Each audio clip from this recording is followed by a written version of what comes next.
Hi, my name's Cana Cossin. I'm from Orange County, California. I've been playing soccer since I was 5 years old.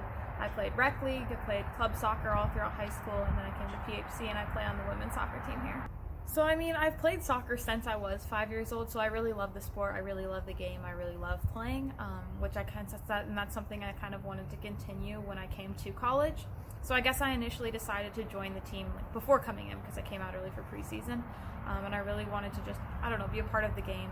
But then I think after coming to PHC and kind of learning a little bit more about what exactly soccer is like at PHC, I think what keeps me on the team is the community, the Christian environment, and the great coaching from Mr. Schmidt.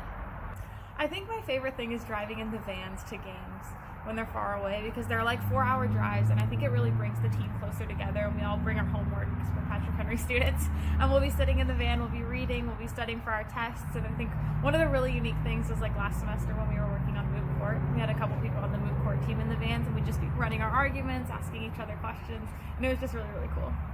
You should definitely join. It's one of the best things here at PHC. It's been one of my favorite experiences to be able to bond with the girls on the team and be able to just kind of enjoy the sport, get outside, get exercise, and also glorify God through it all.